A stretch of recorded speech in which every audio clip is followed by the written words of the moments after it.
say around 2 years ago now, I was approached by, it would have been someone in Vivacity, so the local Peterborough organisation, about restoring this mural.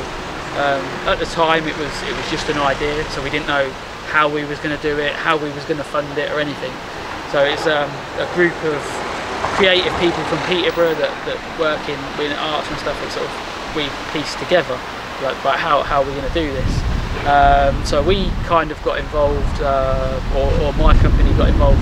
So we're a street art company in the city, but I also have a health and safety background.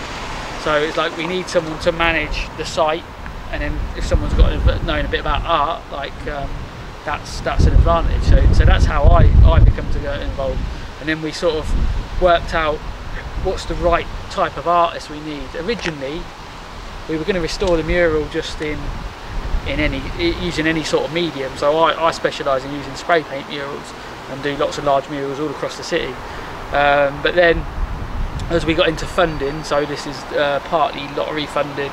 I believe Peterborough Council have put some funding towards it as well, but it's mainly lottery funded. We're restoring the project as a heritage project. The mural was originally painted in '82, and it's being restored as a historical part of Peterborough. So as that ball started rolling and we were talking with the funders, it's like the mural has to be restored in the way it was created.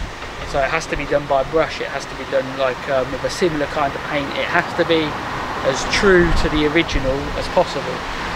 So once we got to that point, we worked out sort of who's the right artist in the city that can help restore the project.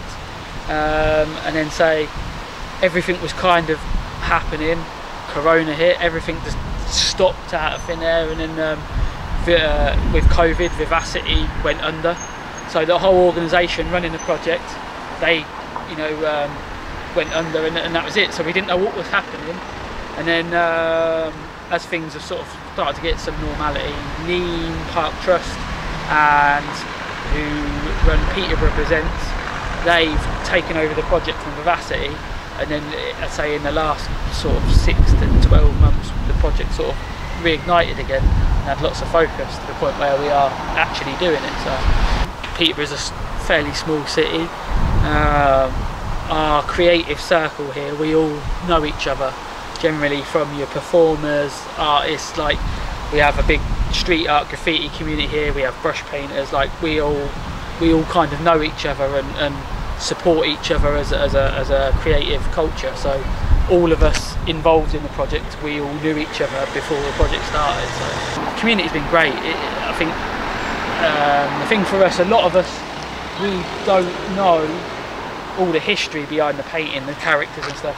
So with the local community coming by, we've heard more and more stories like, oh, I knew this person, and so yeah, the community response has been amazing. Like it was, for a lot of them, a lot of the people here, they were here when this was painted, they were young when this was painted, and then to see it now restored, it's like, yeah, it's really good for people. And even myself, my dad lived in the area in the 90s, I'll be 36 nearly now, so it's like, for me, this was the first piece of street art I ever see.